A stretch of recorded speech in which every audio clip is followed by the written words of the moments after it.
Hello everyone, Dr. Shabazz here, and I would like to present to you this first instructional video. The first one was more of an introduction, but this one I will actually cover content that we were supposed to cover just yesterday. We had a cancellation due to the hurricane that made its way across Florida, on up past Jacksonville, through the Carolinas. I believe it touched Georgia as well, up on its way to the Carolinas.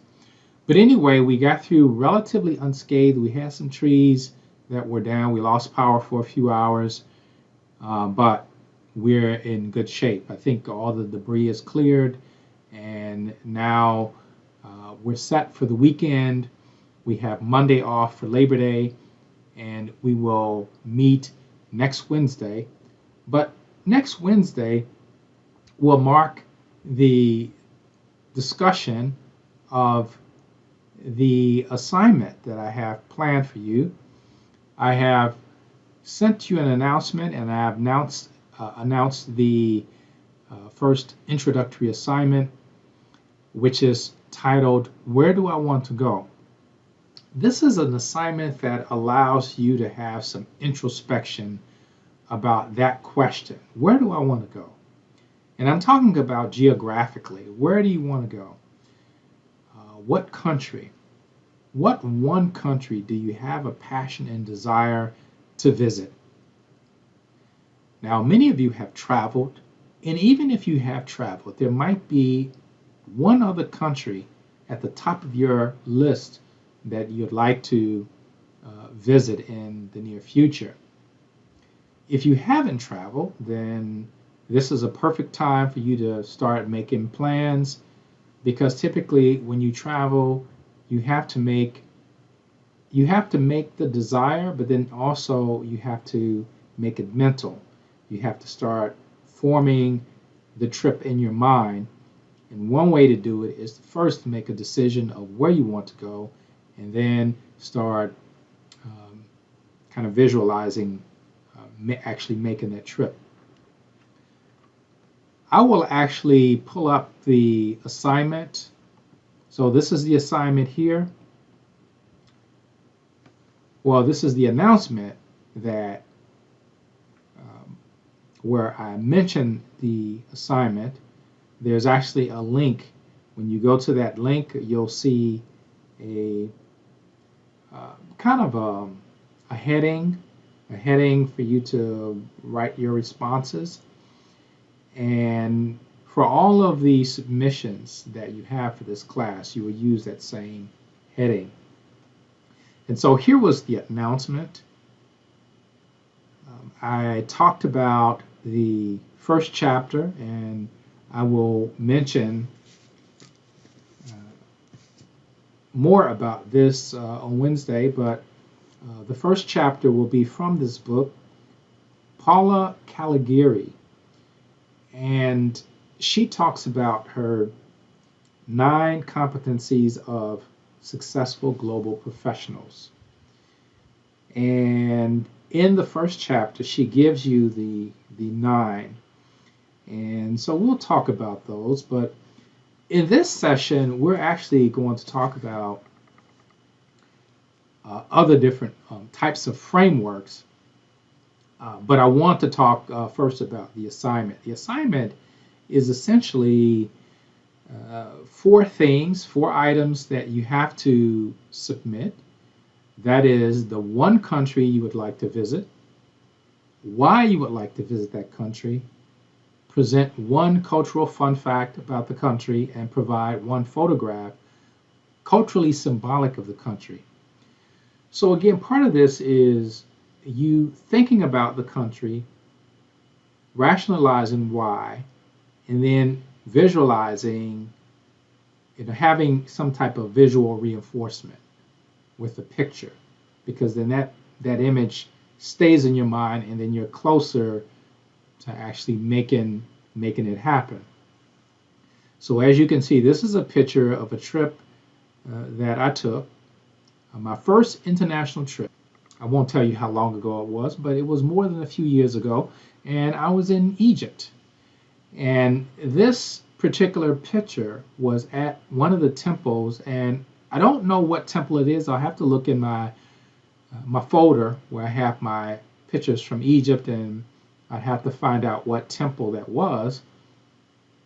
But as you can see, I'm standing there with a sense of pride, and that pride came from the fact that I'm standing next to a temple with a story that that's on the walls of the temple that's been there thousands of years. So you had individuals who designed this temple and then decided what to say on the walls and then went about to put it in writing, so to speak. They actually etched these on the walls of the temple, such that if you run your finger across these hieroglyphics, it's almost as if somebody took a laser and etch these different hieroglyphs.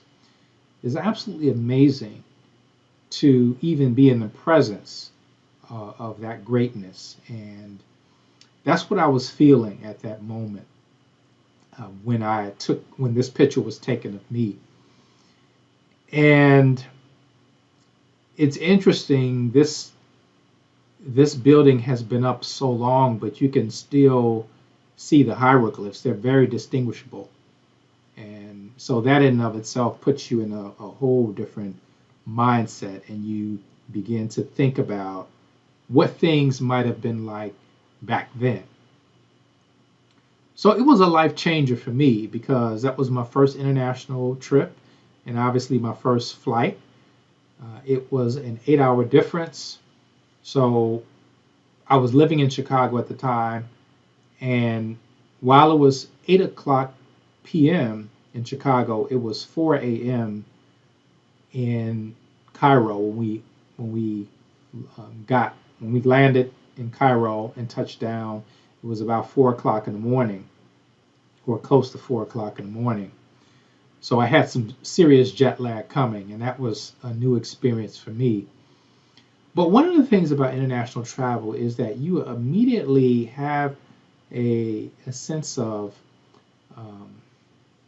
there's a sense of openness, because you have to be open because you may not speak the language, you may not know the customs. There are lots of things that will be new to you. You'll hear the energy and the buzzing in the streets. You'll interact with people, and it's just a very interesting experience. And Egypt was instrumental in a lot of ways for charting my course in international affairs. And it wasn't just the trip itself, it was the people that were on the trip.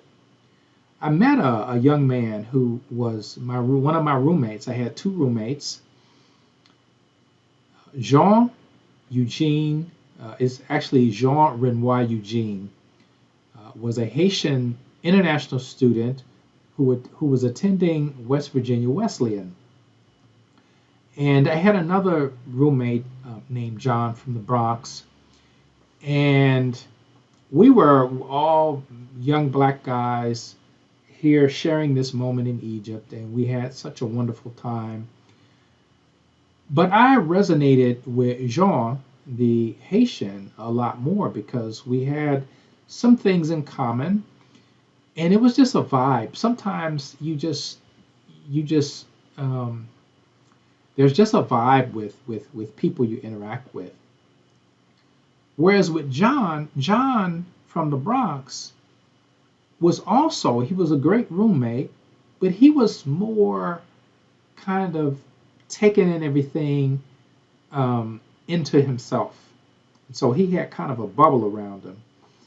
And you can tell that it was a very powerful experience for him too, because you can see him off at a distance, and he was just reflecting on a lot of things. And I think for each person in that group, there were about 30 of us, we all had different ideas as to what that trip meant for us. But certainly for me, it changed the course of what I wanted to do with my life. And years later, I am now an academic teaching classes in international business and international affairs. And so what you will do is you will complete these answers. You will upload the file to Canvas. And the heading that I mentioned, I would just click on this and you'll get a chance to see exactly what it is that I'm referring to. This is the heading that you will use, and you will just put your answers here. This is a Word document, so you can edit it. Make sure you put your last name and then your first name, and then you would follow with your with the answers that you want to include. This will be due Tuesday, so just before midnight, 11:59.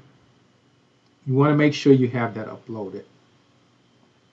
All right, so that's the introductory assignment. So on next Wednesday, I'll give everybody a chance to talk about where it is that they want to go, and this would be kind of an introduction for all of us, since we were not able to do it on Wednesday when most of the people will have been in the class. So let me talk a little bit about the syllabus. I won't go over the entire syllabus because we did that on Monday, but I just want to bring attention to the office. My office is East Wing 422. We have a Zoom. I have a Zoom link for online office hours, and office hours are Tuesday and Thursday from 11 to 3.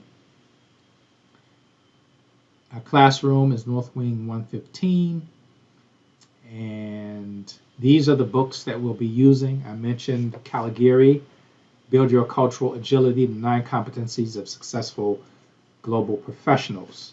I also have a couple of books from Roger Axtell, Do's and Taboos Around the World. So he wrote a couple of these books.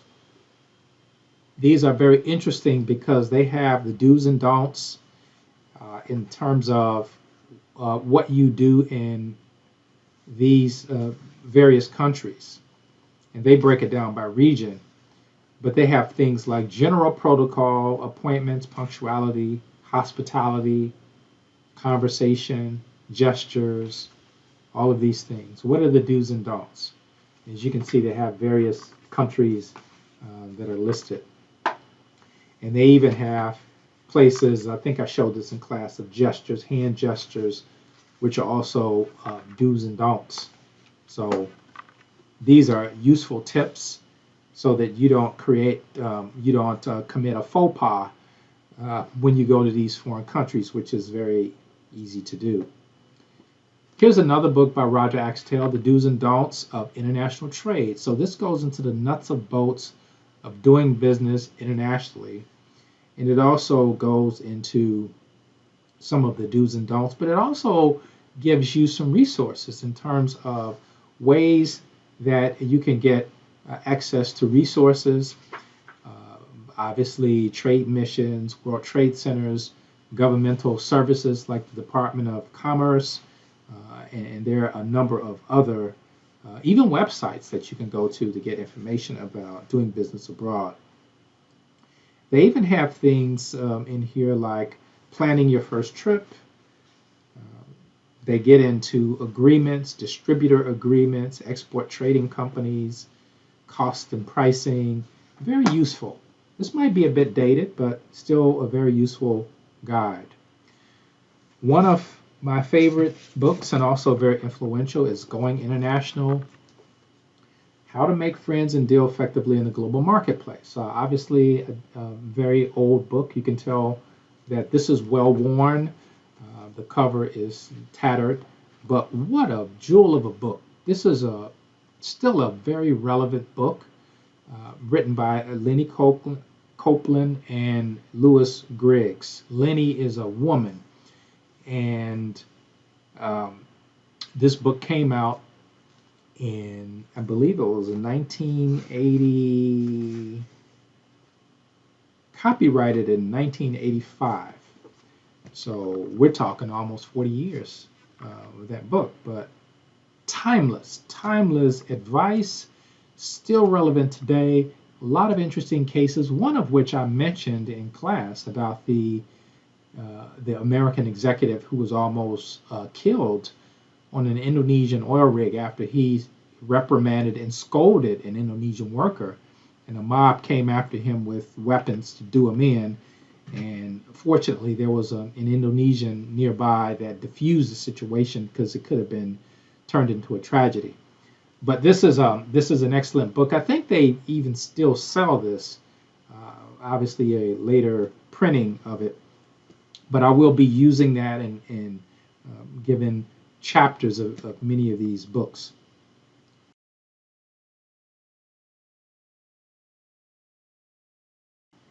Peter Dowling, Marlon Festing, and Alan Ingle.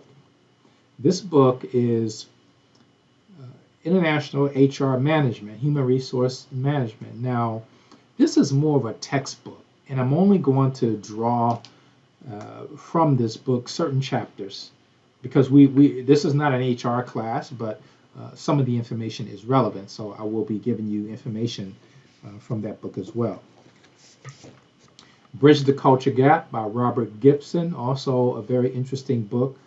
He has a lot of diagrams in this book, and I like diagrams because a lot of times diagrams are able to capture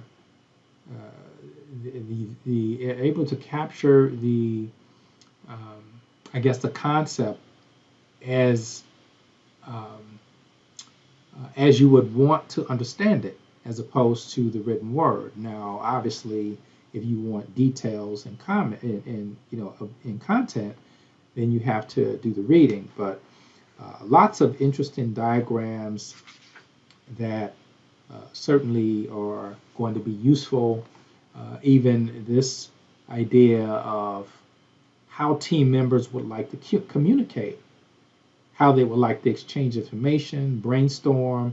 What media do you use in international environment? And so that's a very interesting table, and he has many others in here. And then finally, the cultural map, or the culture map, sorry, by Aaron Meyer. I read this book before the semester started, and very good book. Lots of different scales that basically place countries in the polar extremes in terms of dealing with how they evaluate, how they persuade, how they lead, how they listen, how they give feedback. And she gives a lot of examples.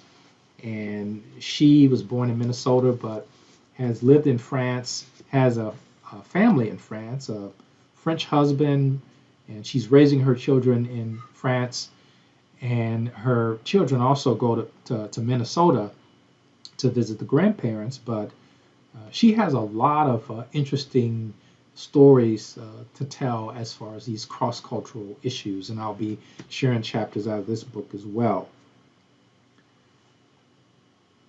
As I go down the syllabus, there are 4 different course requirements: attendance, assignments, exams, and cross-cultural assessment.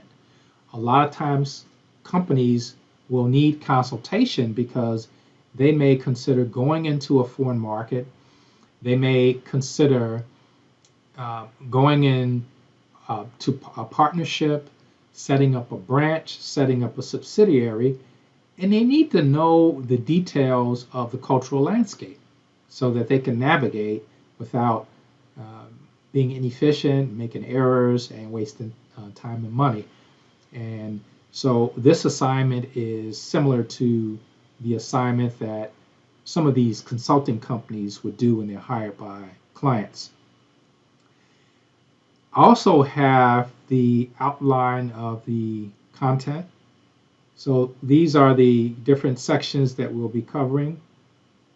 So we're covering culture today, and then we'll get into cultural intelligence, ethics, cross-cultural communication, teamwork, decision-making, leadership, business practices. We'll get into HR management, managing digital teams, survival as a business person overseas, and survival tips in traveling abroad. And this is the kind of schedule. And so you can see here in week 1, syllabus, global mindset, managing overseas assignment, which is a video that I will include at the end of this video.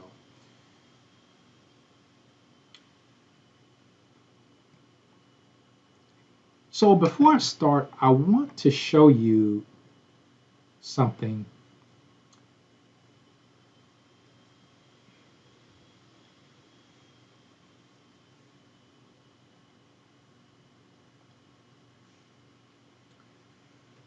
This is a presentation I gave some years ago at a conference.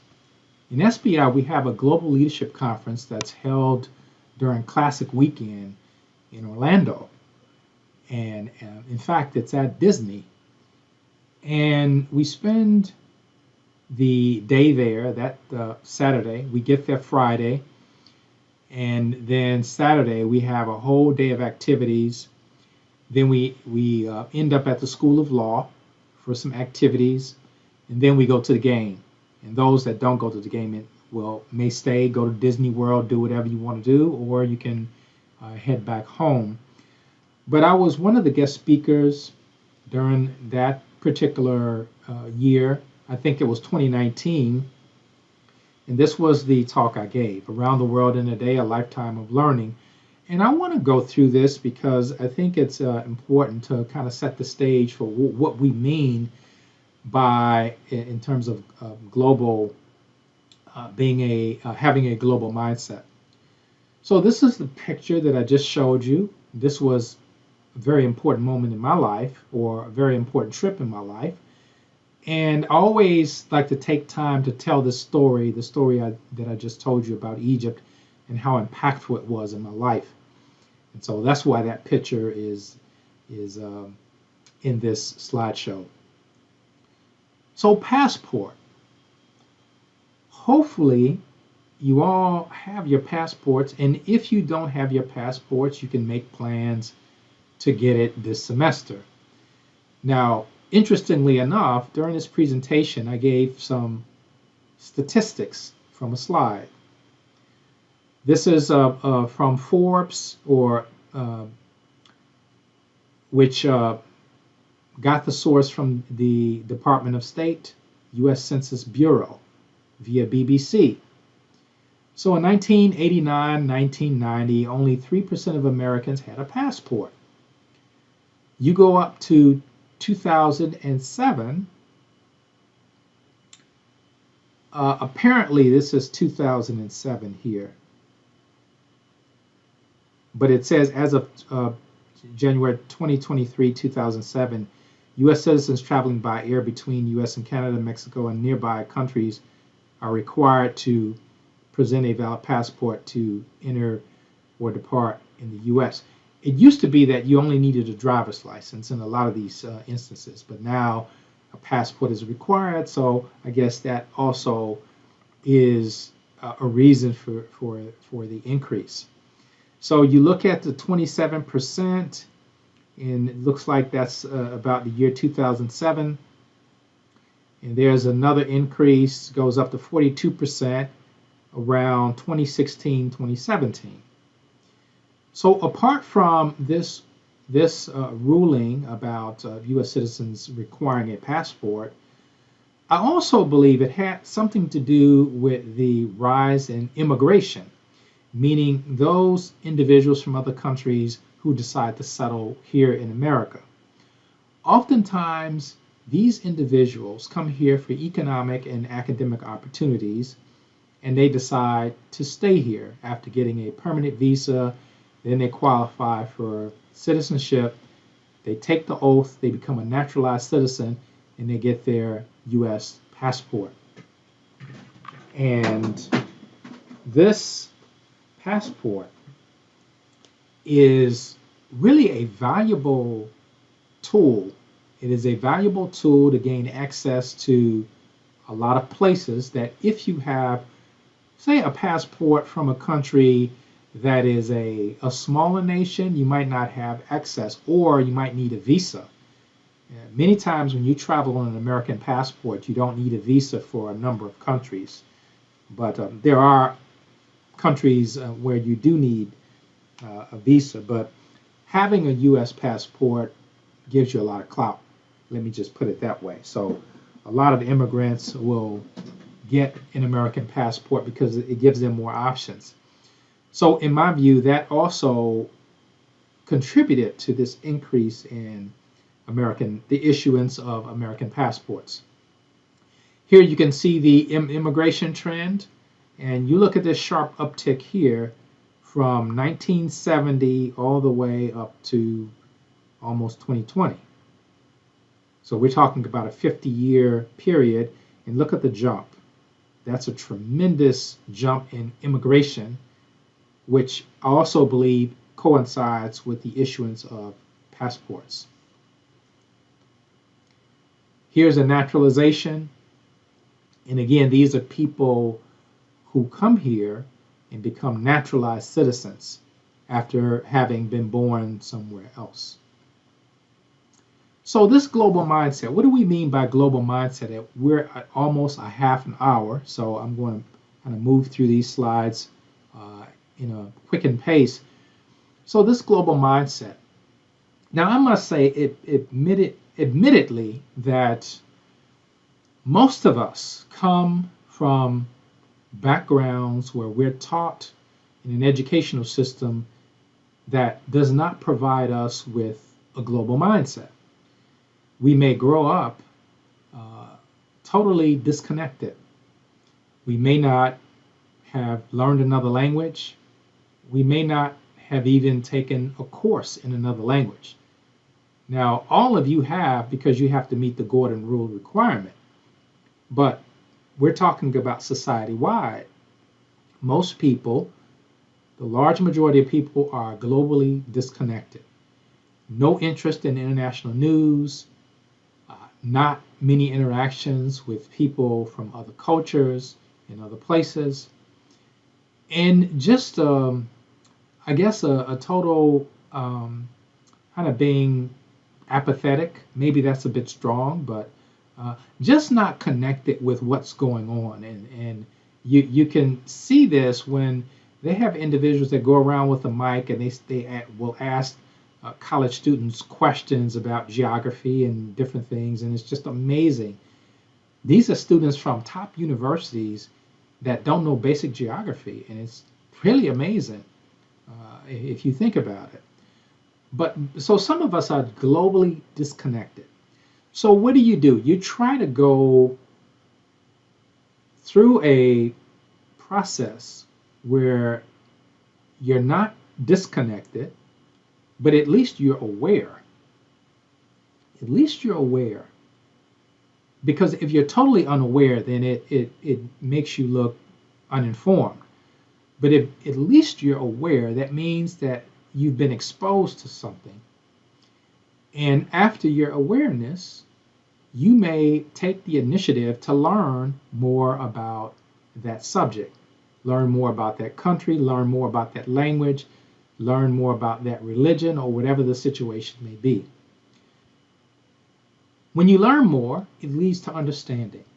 It leads to more, I guess you can say, empathy, sensitivity, all of these things that when you understand something, it's kind of a prerequisite for that. You have to have some kind of openness.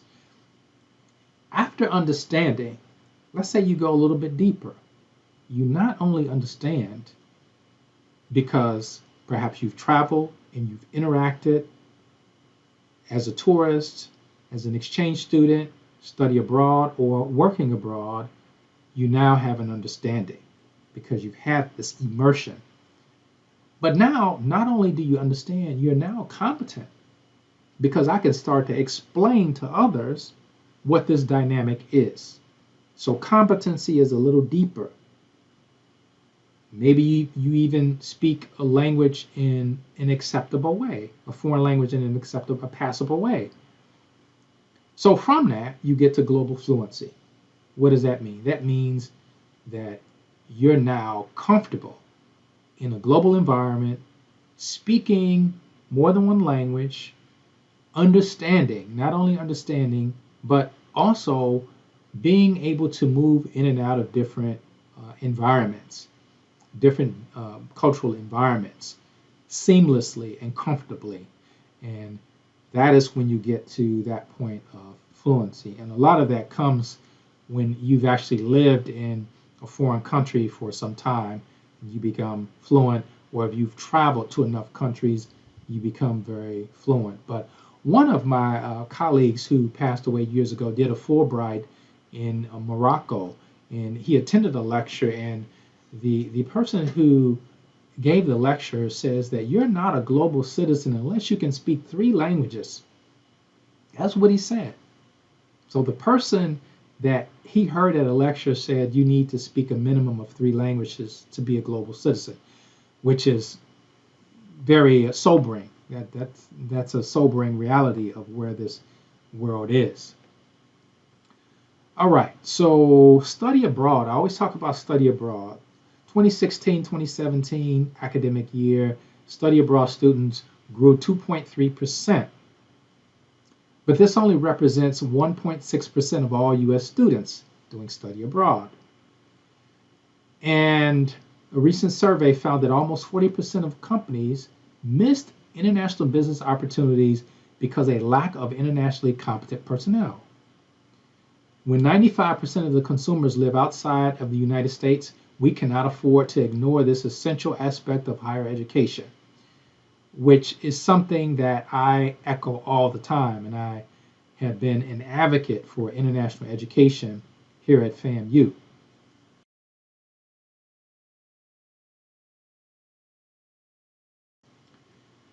All right, moving to the good stuff.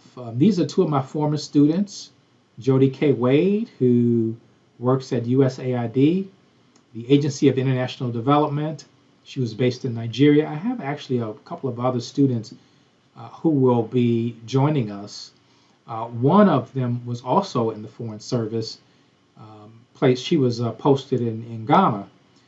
There's another former student I have who was also posted in Ghana. And I'm not even sure if they know each other, but I'll have to ask if they've come across, if they've crossed paths, because the Foreign Service is a kind of a small world. And here you have why America lacks global leaders, and it goes back to what I was saying before about us being globally disconnected. And if you want to look this up, Harvard Business Review, and you can Google the title, that was 2012. This might just be an online article. I don't know if it was in the actual journal or not. Developing global leaders, soft skills. We hear a lot in SBI about soft skills, emotional intelligence, authenticity for C-level positions, chief executive positions, CEO, CIO, CFO, all of those top level positions with the corner offices. That is what these companies are seeking. Language skills, cultural empathy, which requires a degree of egolessness, because you have to surrender the notion that your country or language or point of view is best. Exposure to more than one language. Only 19.7% of Americans surveyed speak a language other than English in their households, compared Europe at 56 and 56% speaking one language and 28% speaking 2 languages, foreign languages. I would add that 19.7%, a good amount of that is probably going to be Spanish and Chinese, and those would be immigrants.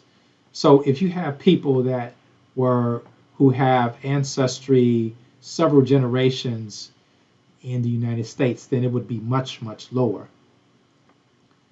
All right, developing a global mindset. This is Jean Renoir Eugene on the right. This is a Haitian that I told you about, and my other roommate, John, who was from the Bronx. And John was the one that had kind of was in this bubble where he was reflecting, and you can see him off at a distance meditating. It was beautiful seeing that. And then Jean, Jean, was the person that kind of inspired me a great deal. A brilliant young man who died early. He had become a physician. He was at this time he was an undergraduate in biology at West Virginia Wesleyan, and we shared so much. And just overlooking the Nile River on the balcony and just talking about life, talking about what we wanted to do in life, our hopes, our dreams. And I only knew him for the 17 days we were on the trip, but we communicated until we lost contact. And then when I finally found out where he was at Grady Hospital in Atlanta, when I called them, I found out he had passed away. And I called his wife and had a conversation with her about how important he was in my career path, and also reached out to his daughter on LinkedIn. I did not, when I knew Jean, he hadn't had his daughter yet. He had a son, but I reached out to his daughter and shared with her some of these stories about her father. All right, some of the pictures, best of the best scenery. What country would that be? That would be Tabletop Mountain, Cape Town, South Africa. If you ever go to South Africa, you have to go to Tabletop Mountain if you go to Cape Town. Most people will go to Cape Town. It's very touristy. They would go to Johannesburg. They would go to Durban. But Cape Town is a place that attracts a lot of tourists. It also is a place that when people go to Cape Town, they also visit Robben Island, which is the place Nelson Mandela was incarcerated. But this is Tabletop Mountain. You can see Cape Town below, the city below. You need to take a jacket up there because it's quite chilly. Best food experience? That would be Vietnam. Vietnam has a mixture of cultures, Asian, European, because of the French occupied Vietnam, and then American. So you have all these mixture of cultures.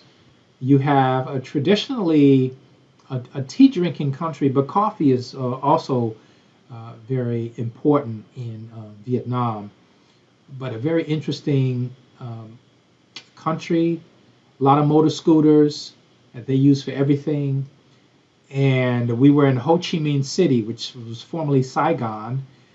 And we also went to Hanoi, which is the capital of Vietnam. And in between, we stayed in Ha Long Bay, which is one of those World Heritage sites. And we stayed on the boat and spent the night on the water, which was very interesting because people could go swimming. They could. We had a yoga session on the deck. I mean, it was beautiful. It's a very interesting experience. So that was Vietnam. Best drink, chicha morada from Peru. That is fermented corn with apples and almost like a cider, lime, cinnamon. It's a very refreshing drink. Actually, a former student from Peru who played volleyball, Joni Del Castillo, I think she encouraged me to try chicha morada. And there I am trying it. And non-alcoholic, so it wasn't like I was, it's fermented, but it's non-alcoholic. Best landmark, we're at minute 39. Great Sphinx of Giza, which is obviously a world landmark. And Victoria Falls, Livingstone, Zambia. This is also another kind of world wonder, so to speak.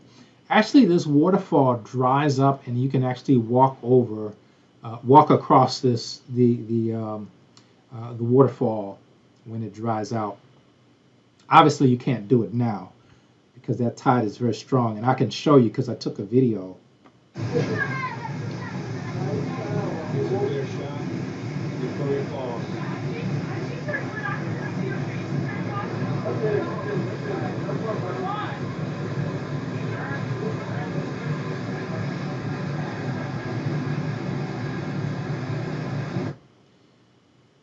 I actually went on a hike down to the bottom of the falls. It's called the Boiling Pot. But you take a hike all the way down where the waterfall flows into this waterway, and people they canoe. There's a Livingstone. There's a bridge. People bungee jump from the bridge, and it's pretty wild. So I didn't do any bungee jumping, but I saw it in the distance. Best architecture: Qatar Museum of Islamic Art. That is pronounced Qatar, not Qatar. Americans pronounce it Qatar, but it's actually Qatar, and the capital is Doha. So this was a very beautiful museum. I love museums. Coming from Chicago, we have a lot of museums there. I grew up going to museums, and this is a good one. So here you have the exterior, which is very geometric, and then I took pictures of some of the pieces there, and also the insides of the aesthetics of the building. And you can notice when we talk about culture, aesthetics is part of culture. So you can look at how the geometric shapes and how the Arabic flows in, and it's a very nice, intricate style, Arabic style. Best exhibit tour: Gardens by the Bay, Singapore. And you can see the super trees in the background. If you go to Singapore, you have to go to Gardens by the Bay. And it's like an indoor garden. It's absolutely stunning. And then the super trees are here, and there are other super trees in the park. So, and you can actually go up on the terrace here. There are terraces, and you can go from one tree to the other. Best nature sightseeing: this was National Park, Chobe National Park in Botswana. I went on a photography tour on a boat with a special lens, and was taking some beautiful shots of these birds are the kingfishers. This is a roller. The bird is called a roller, and I took that with a Samsung because I didn't have my big camera, and so this was a fortunate shot that I was able to get. Best photo: believe it or not, I consider this one of my best photos. If you're into photography, you probably can understand the textures, the water splashing against the rocks, the birds in the background. And if you look very closely, you can see seaweed, this seaweed that's harvested and sold. And you may also have a keen enough eye to see a backpack that somebody has left there. They're probably hiking and coming back. But and then you can see the water in the background. Again, this is the southernmost point of the continent. And this is a place where the Spanish traders used to make a stop here in order to engage in trade, and then go on to the eastern islands off of the coast of Africa, and then to India, and then to China, and then back all the way, and hit Cape Coast on the way back as well.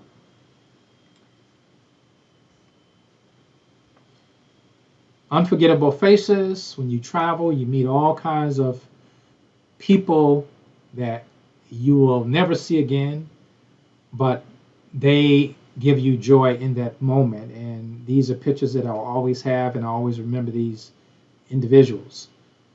The little girl who's crying in Kenya. We were in the Kibera slums, which is one of the largest slums in the world, actually. 1 million people in that slum, and caught this special moment, the mother and her daughter. And then in the middle was a woman who was dressed up that way for Emancipation Day in Trinidad. And so I asked her for a picture, and she obliged. And then a young girl, we visited a school, and I was able to get a picture of this young girl who had been, she knew I was watching her play, and she had leadership. I watched her express her leadership abilities, and I was impressed by that.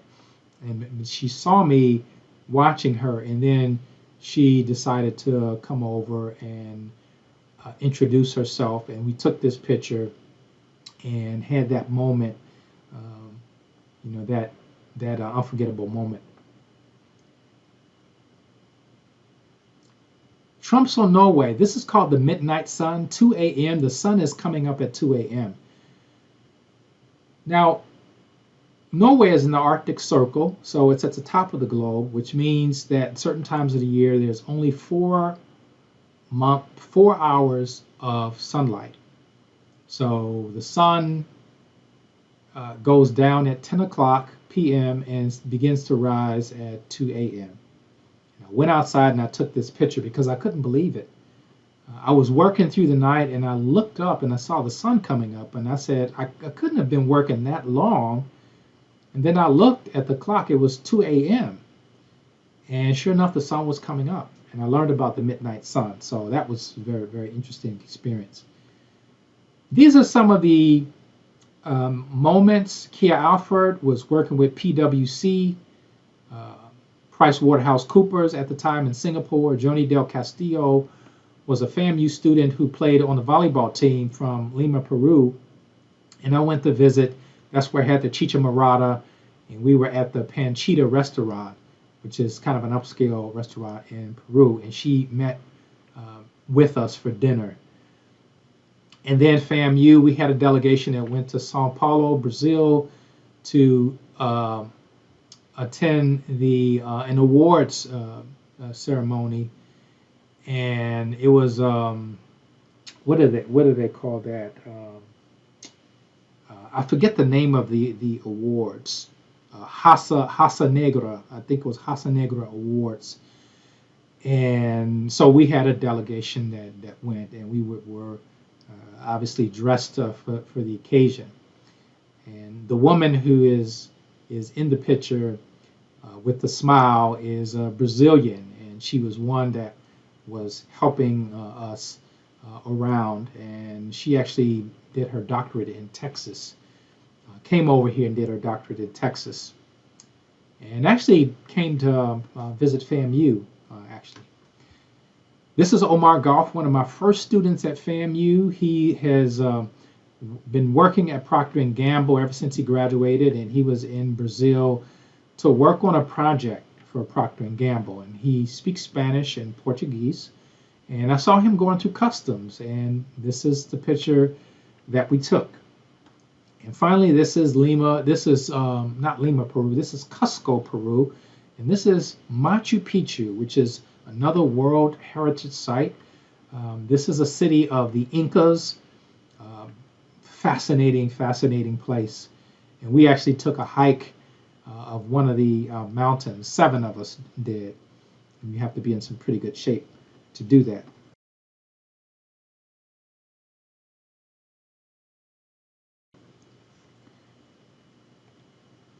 So that's going to do it for that. That took a lot longer than I wanted because we're at the 50-minute mark, and I kind of wanted to show this video, this cultural video.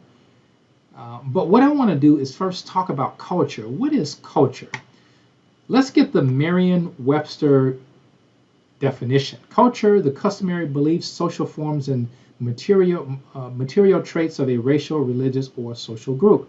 Also, the characteristic features of everyday existence, such as diversions or a way of life shared by people in a place or time. And then there are other definitions. They actually have an organizational definition of culture, a set of shared attitude, values, goals, and practices that characterizes an institution or an organization. So we're talking about corporate culture, organizational behavior, and they have others.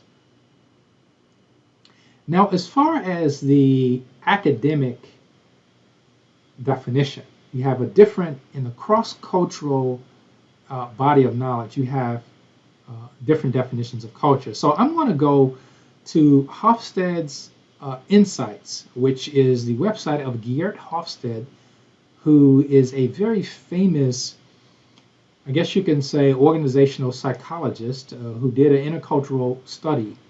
And his framework is very famous, the Hofstede's framework, which I will show you in a minute. But his definition, uh, culture is often described through Geert Hofstede's definition, the programming of the human mind by which one group of people distinguishes itself from another group. And then it goes on, the set of shared beliefs, values, and norms that distinguish one group of people from another. So that's the basic definition, similar to what we saw in Merriam-Webster. Then he goes on, where the site goes on, talks about intercultural management, why that's important. What is national culture and how does it differ from organizational culture, which is the point I was trying to make before when reading the Merriam-Webster definition. There's differences between general culture and culture you have in an organization. So here you have some how-tos, benefits of intercultural management, and then the model, Hofstede's framework, consists of 6 dimensions. Power distance. Power distance is expresses the degree to which the less powerful members of a society accept or expect that power is distributed unequally. Now, to put that in context, here in America, we tend to have some idea of respect for those in authority. And our authority tends to be hierarchical. There's a structure. And typically, we have a meritocracy, but of course, there are other elements that will determine the pecking order. There are social indicators. There's obviously class, economic class, and there's also race. We know that that plays a big role in this society. But in terms of power distance, how comfortable are you with inequity as far as this hierarchy, and how comfortable are you with being egalitarian or being equal? So you have these 2 extremes in power distance. So the higher the power distance, the less you are comfortable with the hierarchy. The higher the power distance, the less comfortable you are. Individualism. So individualism versus collectivism. In terms of the individual coming first, or is it the group coming first? Well, we will see one of the models they have on the site that shows you how countries can vary. Masculinity versus femininity. Does a country have a masculine character or a feminine character? Which is very interesting because we usually don't hear that. Here it gives some detail, and some people take issue with the characterization now that we're in this age of where we're talking about gender equity, and these issues are being debated. Uncertainty avoidance. Dimension expresses the degree to which members of a society feel uncomfortable with uncertainty and ambiguity. The fundamental issue is how a society deals with the fact that the future can never be known. If it's high uncertainty avoidance, then you may be comfortable with ambiguity. If you have low uncertainty avoidance, then you want things to be more planned in the future. Long-term orientation, are we long-term or short-term in terms of our orientation? We tend to be short-term here. America tends to be a place of short-term. We want it now. We want convenience. We want cheap price. We want accessibility. We want all these value propositions. And then lastly, the last element that was added in 2010, indulgence versus restraint. So are you in an indulgent culture, or are you in a culture that is restrained in terms of things, acquiring things, accumulating things, enjoying the pleasures of life, all of these things that come within a material culture? So now let's go to this little tool they have, just to show you very, very quickly. It's called a country comparison tool, if I could actually get it to come up. As we close in on an hour, this video is going to be equivalent to a class. So if you have to take a break at any point in time, hopefully you have done that, because I realize that it is long and attention spans aren't what they used to be. So let's put some countries in here. Let's put the United States first and see where the United States fits in these 6 elements. Power, distance. So Americans tend to be somewhat comfortable with hierarchy, with the different levels in the hierarchy. And that probably has changed over a period of time. As you get more immigration, you get these different elements begin to change as you have cultures that are less homogeneous, whereas you have all different kinds of people in the society. So now you have some different ideas. So power, distance is at 40. Individualism, very individualistic society, at 91.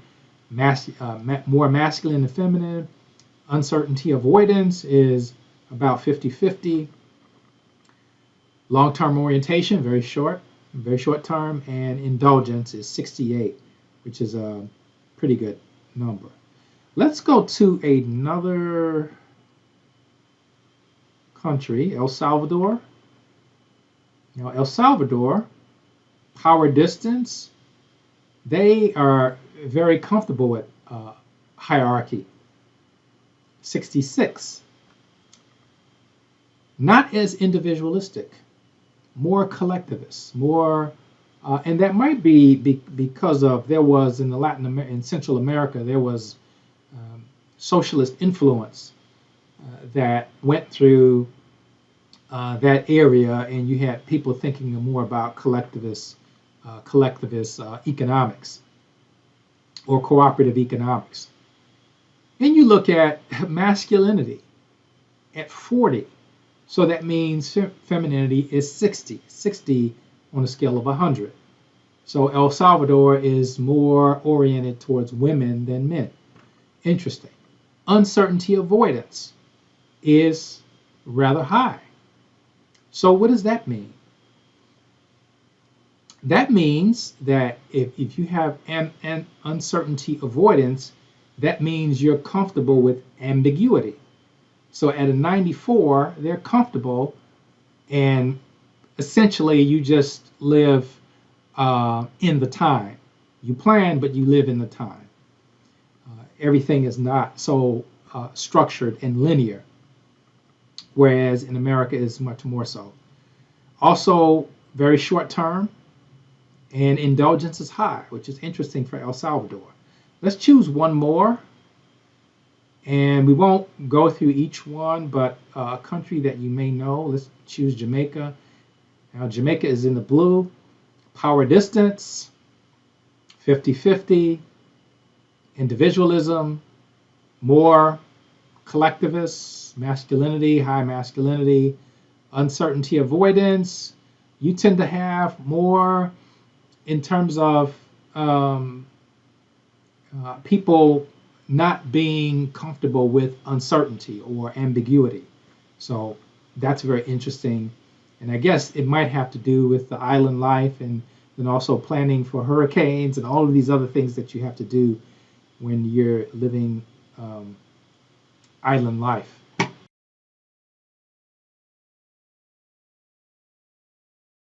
And then finally, if you look at Jamaica, it says -1. I would imagine that means that those data were not available for long-term orientation or indulgence. And then they have another more notes here. And it says, and it gives you notes of country by country. which is interesting. So you can actually click and get an overview. I've never looked at this before.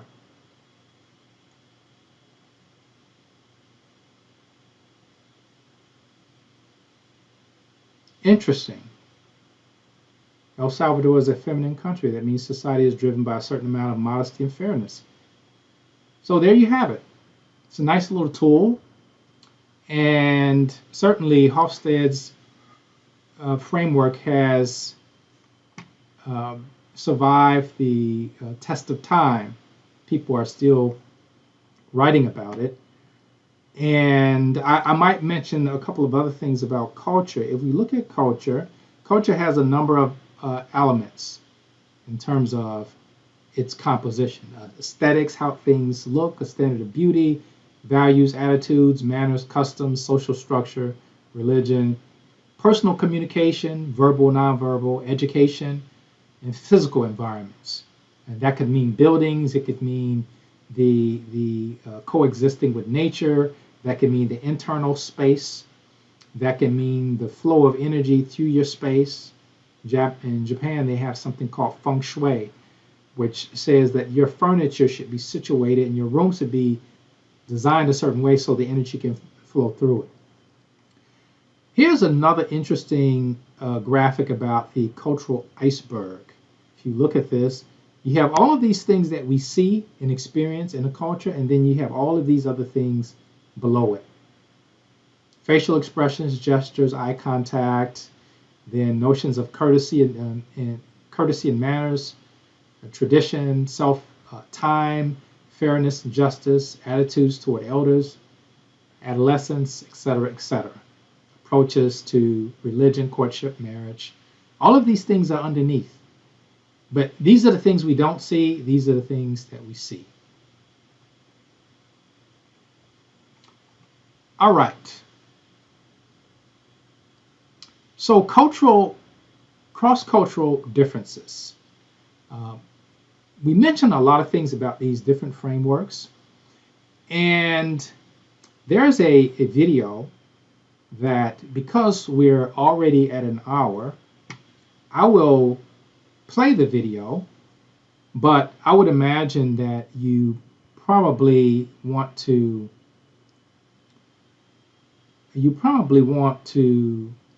take your time in watching this.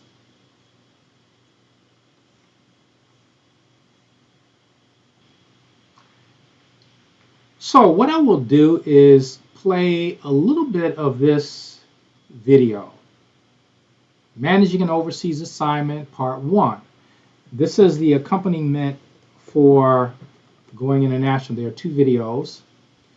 And I was able to get the tapes, this is how old they are, and convert them to digital. And so I will play a clip, a short clip of this video. This video is 21 minutes and 55 seconds long. I will make it available through YouTube, and I will have you to view it for your first exam, as well as the other one. But I want to show you this short clip which talks about culture, and it gives you some examples that I think are very pertinent. Let's take a look. There is no doubt that almost everything about the world, other than gravity and temperature, is shaped by the way we think as cultural beings. Whether even the weather is good or bad can in fact be a product of how we, as raised in a particular culture, view what is good and bad about the weather. We know this to be true of the farmers as opposed to beach lovers down in Florida. It's also true of most everything else. Take, for example, a kiss. If you look at movies from different cultures, you'll find that some of them have men and women kissing a great deal. Those would tend to be American and European movies. If you look at movies from India or movies from Japan, you find that affection is expressed in totally different ways. And we do know that many peoples around the world, when they first experienced Hollywood movies with a kiss, thought of it as very unsanitary and rather crude way of expressing a feeling or affection. Culture affects the way we greet each other.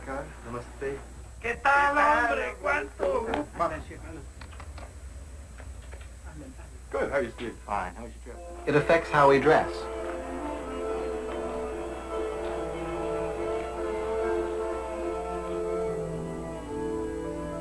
What and how we eat.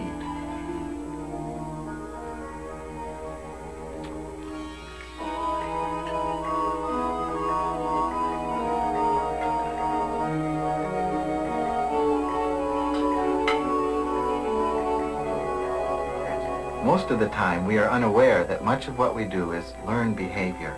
There we go. We assume our normal way of doing things is the only way. It's only when we step outside that we notice differences and experience the need to learn the skills of intercultural interaction. And when we travel abroad, we carry our cultural baggage. This includes our assumptions, goals, ways of relating, and prejudices about other people in the world. Once leaving the shores of the United States, we are Americans. And I think it can be a fallacy to assume because I am a minority, be that black, Asian, Hispanic, and I go into another country, I am going to have an easier time. That I may or may not have an easier time. I may run into the same cultural barriers that any other American runs into, unless I really take some time to understand and learn about that culture. Human thought in general depends on generalizations. One kind of generalization is a stereotype. It's a negative thing because it's too narrow and it's too constraining in our own abilities to work with people. What is a stereotype? What really does that word mean? It comes from printing, when they would take the type and they would put a mold on it, pull off the mold, and they would make a metal plate. And then they run the same plate over and over again, and you get the same page every time. Now the danger when applied to us human beings is that we take a few facts that we know about somebody or about a people, and then we just apply it over and over again to everybody. That's stereotyping. A stereotype is a lazy way of categorizing people, of taking what would purport to be group characteristics and putting them on an individual. Oh, he or she is like that because they belong to a particular category, a particular group. Women act like that. Blacks are like that. You know, Mexicans really are like that. If we say all Spaniards are lazy because they go home for a siesta and they come back late in the afternoon to the office, we are limiting our abilities to ever understand which Spaniards are really the great workers and which Spaniards may not be the great workers.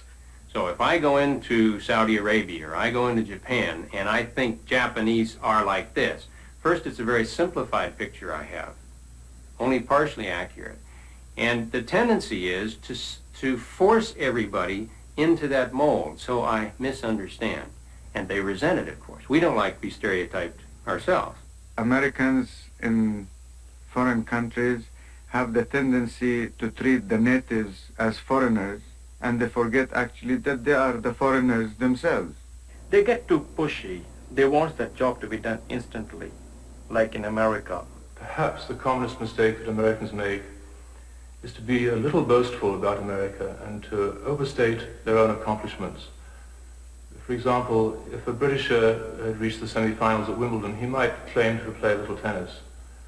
An American who had taken an elementary course in French, on the other hand, might claim to speak the language fairly well. They are kind of impatient, and sometimes they don't take the time to mix the feelings of the heart with the feelings of the head. I think American businessmen have a tendency to think that what you can do in the United States, you can do in the rest of the world. That's a misconception. When in Rome, do what the Romans do. You know, you have to be. If you're in Japan, you've got to do the Japanese way. I think all of us, to one degree or another, if we are honest, are clearly prejudiced. That we have likes, we have dislikes, we have assumptions that we make. But I think the key thing to understanding one's prejudices, particularly as you begin to deal with people from another group, would be to begin to examine basic assumptions.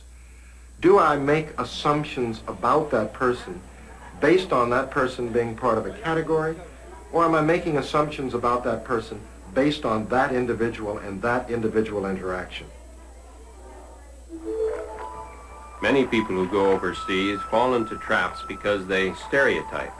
We can't help but see other cultures through filters imposed by our own upbringing and learned ways of thinking. Take cleanliness, for example. Americans consider themselves to be the cleanest people on earth, and judging by the variety of cleaning products available, you could say it amounts to a national obsession.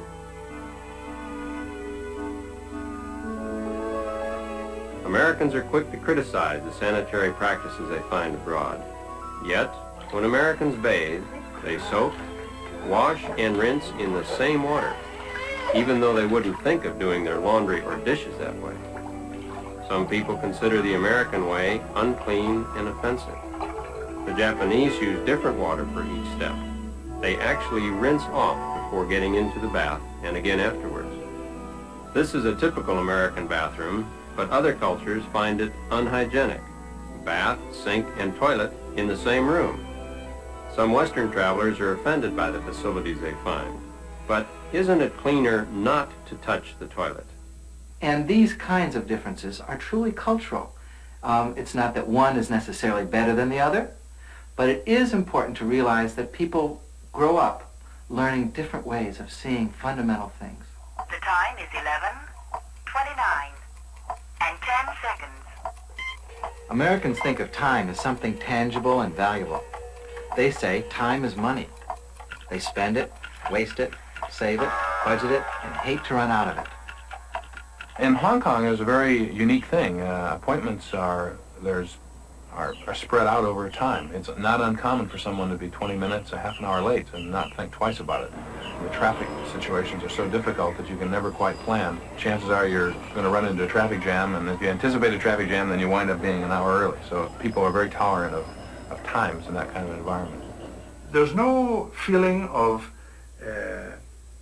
that they have to go to a meeting at a specified time. They specify a time, but it's almost as though it's part of their image that they shouldn't be there right then. You know, keep them waiting. And it doesn't matter, it's not necessarily North Americans that they're keeping waiting, it's other Venezuelans. You go to the Emir's house in Saudi, for instance, to negotiate a labor contract or a work hour variance. You drink a little tea, then you drink a little coffee, and then you might talk a little, and then you might drink a little more tea. I went one time to a meal there at the end of Ramadan, the classic meal where they brought in the goat, and the rice, and we sat on the floor and we chatted and we talked. And it took me about 9 hours to get a work hour variance because we wanted to go to an extended work schedule. So there's a lot more emphasis on the ceremony than there is on the finished product. Perceptions of time have great impact on other aspects of life. It affects how people regard the past and the future. Some cultures worship progress, change, and plans, makes them impatient negotiators and exasperating people to do business with. In some places, innovation is distrusted. Patience is a mark of strength, and tradition is revered. Change of any kind comes slowly, and schedules are ignored. All right, so I'm going to cut there, and we will revisit this video later on, and hopefully that gives you some idea of some of these cultural challenges and different concepts of culture when you go overseas in the work environment. In future videos, I hope that you will pace yourself, take time, but I will say you need to watch these videos when I put them up, because if you wait until right before the exam and try to watch 3 or 4 of them, it's just not going to work. So make sure you pace yourself. This is an hour and 15-minute video. You can break it up into chunks. I'm not offended if you don't watch all of it. Watch as much of it as you is necessary, but make sure that you're also conversant with the information that is being presented, because obviously when the exam comes, you are responsible for that information. So that's all I'm going to say today. I hope you enjoyed and got something out of the video. I will see you next Wednesday. We won't be in class because of Labor Day on Monday, and I hope everybody is safe. Enjoy your weekend, and I'll see you all on Wednesday. Take care.